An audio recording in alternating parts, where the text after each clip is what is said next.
Alright, so I ran across this looking at fig collections, and this is the world's largest WWF LJN collection. You got the Sergeant Slaughter painted prototype. I've seen this Slaughter, so I know it was a prototype, but let's see.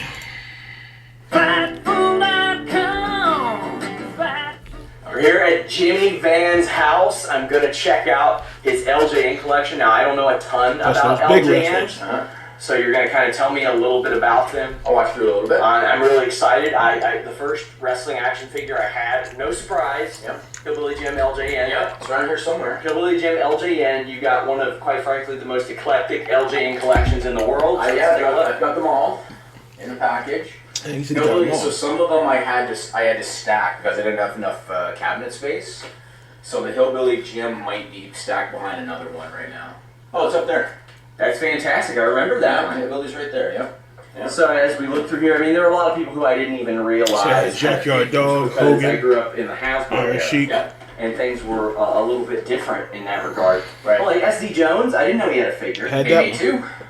So this one has a, you know what, I can open some of these cabinets. Yeah, I would love that.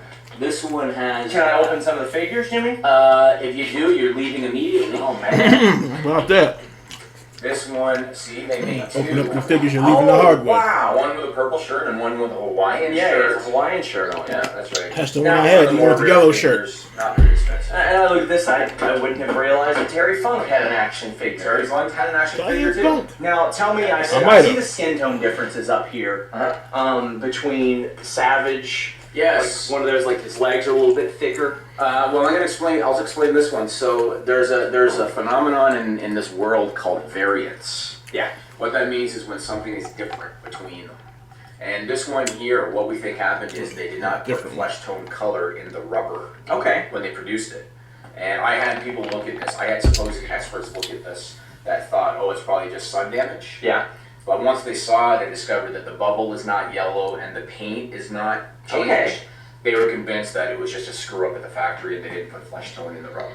But as far as I know, this is the only one that exists. Like now, I see several of these that are 2, maybe 3 deep. Can you tell me the story behind maybe some of those? Probably variants. Yeah. So, for example, me and Gene Okerlund up here, there's 2 of them, and there were just slight differences. See how the card is different? Yeah. Between the 2? This one has WWF logos on the microphone. Oh, wow. That one does not. So slight variance between them, so I collect all of them. I wonder where you got those cases. That's why I have them stacked, usually there's a variant like that. I see a couple Lucy's around here. I know this guy, Adrian Adonis. I've got a few. That one I originally owned when I was, whenever that came out, when I was 10 or 12 or whatever. And then these are ones that I just happened to like. This one here was not produced by LJN.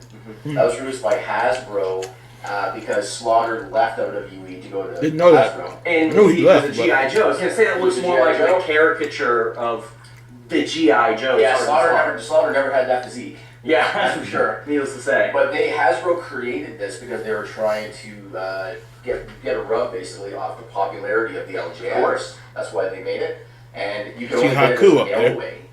And if you notice here, if you take a look at this, if I can get them, there are spots on here. I was about to ask about that. What happened was it was a mail away, and supposedly the factory where they kept these, there was water damage. Okay. And because a different kind of rubber was used for this than for the LJNs, the water damage left permanent marks on it. That is fantastic. Yeah, so that's what happened. the thing I like as I'm looking at all these LJNs, the physiques are pretty spot on for a lot of them. Oh yeah, Hogan was definitely that skinny. Well, I mean, like, sure. There's more of a difference in the physique than definitely, like, say, the Jack Pacific's bone crunchers that existed a decade and a half later. I mean, like Haku's pretty similar, I think. I mean, look, Junkyard Dog has a little pot belly up there. Junkyard Dog. I see a little bit more. There's a little bit more difference there in that regard. And the old Andre as well. The old Andre kind of looked like the real Andre the Giant. Like, for example, Hillbilly Jim. If that were a Jack Pacific bone cruncher, it would have like just had a body and painted over a basic body. Yes. Like you had the Undertaker, who was thinner than Edge and skinnier than Edge, and it was like it looked really, really weird. I mean, these ones were kind of a lot more cartoonish, you know, to a degree as well. But Yeah, I don't know. It was the first thing I ever collected, and once I had the means to be able to get them on the package, I just kind of went nuts. So I have them all. So these are more that you just kind of are partial to and that you like? Yep. The Andre was the first. That particular Andre is the first figure that That's the one I had. I didn't have the other Great Andre. It's decent. Well, when he had the long, that's when he had the long hair. Like looking at it, because it's different. Like you don't see that gear. So many people that grew up in my era remember him for the single strap and all that stuff. But no, this was circa, like the look they used with the hair, that was probably circa 83, 84. It came out in late 84, I believe. And I actually had to trade with a friend at school to get that. And I still have it after all these years. And I also see, I believe these are AWA Remcos? These are the AWA Remcos. These are making kind of a comeback, this style. Are they really? Yeah. I guess, well, the new line WWE has. Yeah. It's kind of similar.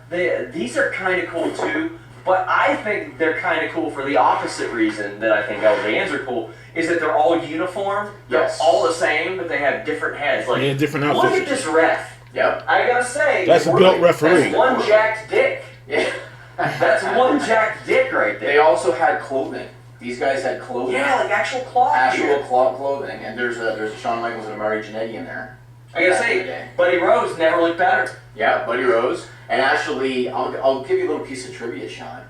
Of all the figures that I have in my entire collection, with the exception maybe of that prototype Slaughter that we'll talk about, the most rare one of my entire set is in this cabinet. And what do you... These figures here, I didn't know they was AWA figures till years later. I didn't know what kind of wrestling figures they were, but I had a few of those. Because I had Flair, didn't even know it. And who else? Flair and I don't know if it was Rick Martel or who. I didn't know who the hell who was who. All I know is they was like built wrestlers. But I had a few of those. I didn't know what company that was back then, 'cause I was little. But I remember having a few of those. I think is the most rare figure. I only know of, I think, 3 that exist in the package. What do you think is the most rare one? In this cabinet and among the Remcos? No, it's the most rare of anything. No. I mean, just like, is it a Remco? Yes. Oh, okay. I just said it's in this cabinet. If that were, oh man, I would assume it's not one of these since it's a tag team. You said one, but maybe I could have had one package. That's a good point. I'm gonna say this Greg Gagne, Kurt Hennig camo set. It's actually the Boris Zukov. Okay. The Boris Zukov is incredibly rare because they didn't make a lot of that Matt Mania set. And getting into the package, and especially in this condition, is pretty much mint condition. Even the card is unpunched, which is rare. It's it's a very hard one to get. I have had offers for that. I won't even tell you for how much. I really dig the Jannetty and Shawn Michaels figures, and yeah, they're cool. Yeah. When I still would collect some wrestling merchandise and stuff, I loved Road Warrior stuff. So theirs is kind of cool. They look like they're wearing karate pants. Yeah, a little bit. They look like they are about to be superstar Billy Graham's like muscle, like when he did the karate gig. Yes. But I love Scott Hall's in there too. Yeah, that's the thing. A lot of people only know Scott Hall from when he started off as Razor Ramon, maybe the Diamond Stud. That's right. He was a big part of the, well, not big, but he was part of the AWA. Yeah. Before that, had a figure and everything. He was kind of their attempt to recreate Magnum TA. Yeah. That's basically what he was back then. And it's just wild, because Magnum TA was going to be NWA's Hogan. Yes, he was. And then Scott Hall was going to be AWA's Magnum TA. Right. And then Scott Hall ended up just becoming WWF's Scarface. That's right. It's wild how that all worked out. Yeah. I want to take a look at maybe some of these over here that we haven't got to see. Sure. And maybe not my face on Brock Lesnar. Although I will say, Jimmy, as we pan to this, you got my physique down. Oh, it's perfect. You got my physique down. True to life. True to life. So we're starting to see, like, I love, like, the snake here. Some of the accessories that come with those. So the 89 set, notice how the cards are black. 89? Every other one was blue. So the 89 set. I can't believe this guy has all the figures sealed up. That's hard. That's hard to tell. That room right there, that's probably, if not $500,000 in that room sitting there. Because he's got 3 different Hogans, and I think he said 2 different Macho Mans. Because I never seen Hogan with the the red and yellow when he's got the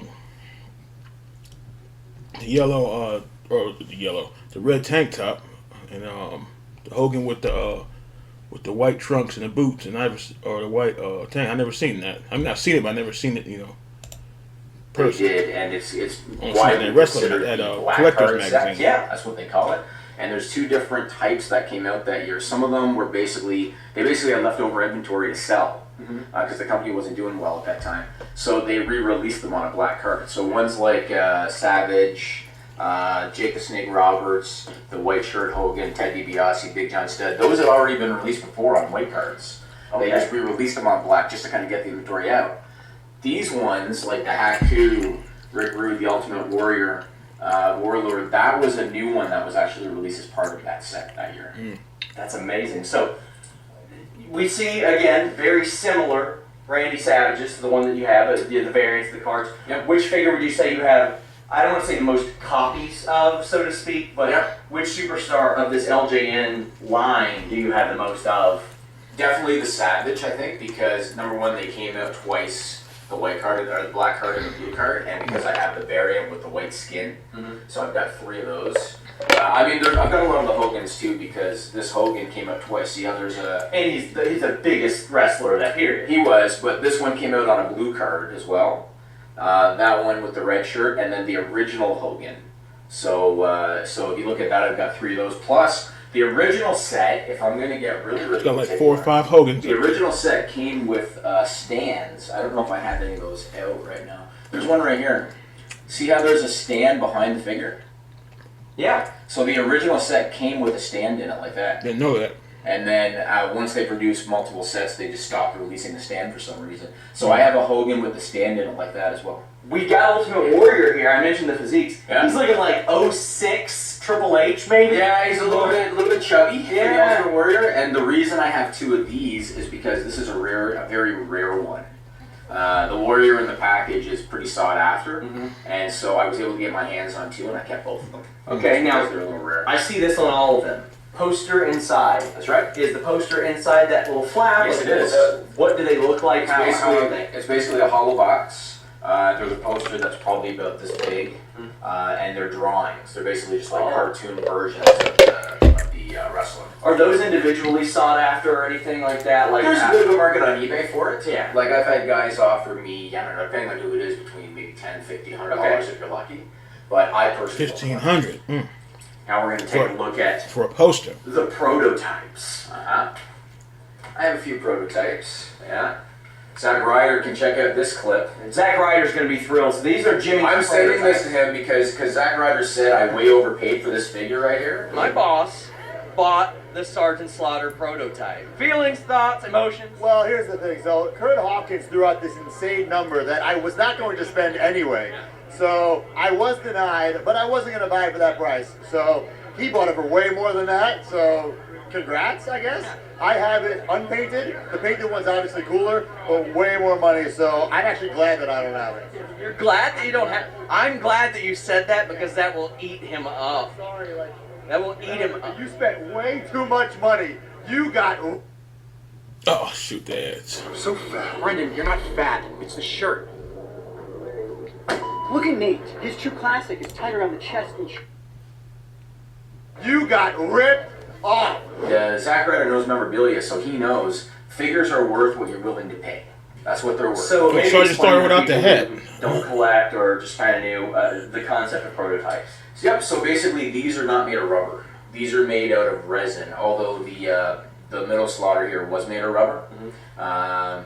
These are made out of resin, which is kind of like a hard, almost like a plaster material. Yeah. What happened was they would create the prototype, they would do it up because they wanted to take a look, before they mass produced it, they would want to take a look at it, paint it up to see if they think that it's, where it needs to be before they produced it. The thing that made these all interesting is that they went into way more detail on the prototypes than they did with the finished product. Yeah. Probably again because they were mass produced in China, probably made a big difference. So for example, the George the Animal Steel, the produced type didn't have chest hair, like painted chest hair. Oh wow. The Jimmy Superfly Snuka, the leopard on the tights wasn't as detailed on the final figure. Little things like that were different between the prototype and the finished product. And so the reason why Zack Ryder was kind of doubting this is because he said that the gear on the Slaughter didn't necessarily match up with that time frame. Yeah, so I talked to him a lot about it, and so if you look at, this is the Hasbro Slaughter. This is the painted prototype Slaughter, and it's very similar, right? The colors are very similar. And I've talked to Zack Ryder about this. He thinks that somebody working for LJN produced this on their own.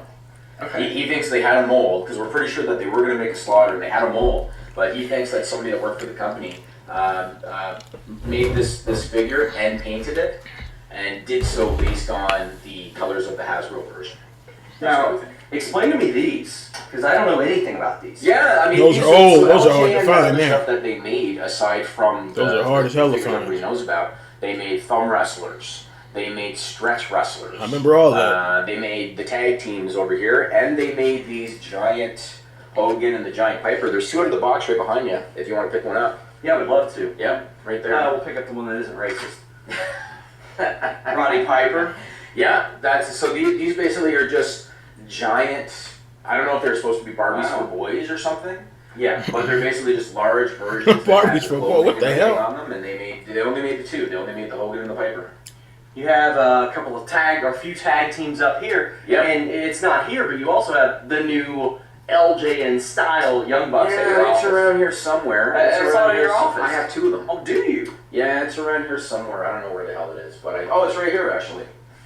The Young Bucks one is right here. So, we'll wait. We'll set up the shot. Yep. There it is. This is the Young Bucks style LJN. Yeah. Now, So you can see it's very similar. yeah. Except that one had the WWF branding on it, this one doesn't. And I thought they were going to produce a whole set of this, but now I think it was just a one-off for the Young Bucks because they actually put the Young Bucks name on it. Yeah. Unless they did it for, let's say they do SCU, they could put SCU out there, but that's what they Now, maybe explain to people how it got from LJN here to LJN here, because a lot of people don't know that story. Yep, so basically the LJN rights, the IP, the licensing became available. I know the guy that got the rights for apparel. So I know the guy that got the rights to do t-shirts and stuff. The people that the Bucks are working with got the rights for toys. Okay. And so that's why they were able to produce this stuff, because they basically were able to acquire the IP.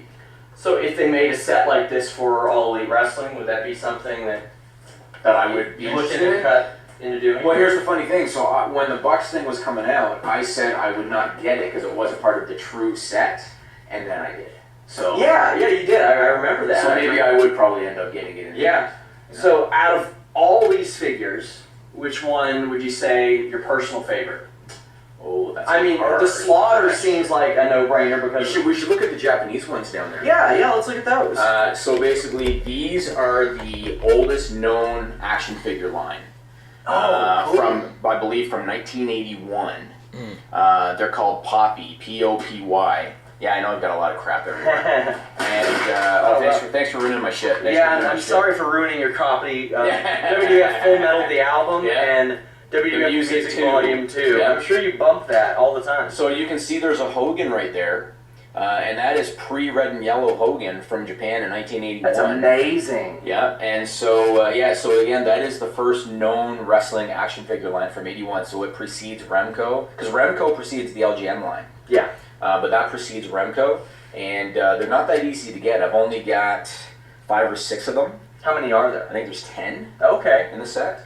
Is that still something you seek? I haven't. I just haven't had time. Hogan had figures But, I back do back plan then. to get it eventually. I just haven't had a chance to look for it. So that's Jimmy Van's office. That's his LJN collection. I hope you guys like this. We might produce some more things, and maybe Jimmy, because of this video, will buy every Hasbro ever. Maybe he'll buy me every That's not gonna Bone Cruncher ever. Because Not gonna happen. there's not that many Bone Crunchers. There's only several hundred, so Right. it's not that big of a deal. Yeah. Make sure you guys leave a thumbs up and subscribe. Until next time, we're out. That's a lot there, boy. He has every fig from that line, and he has them all sealed. Like I said, that room's got to be close to $500,000. Because I think it was a Macho Man or Hogan, can't remember what it was. Guy said $2,000 or $8,000 for the fig. I was like, no, that's gonna have to. You can have to sit there. It's like, damn. That collection was serious. He had the cases and everything. the prototypes that you ain't seen before. So yeah, that was huge collection right there.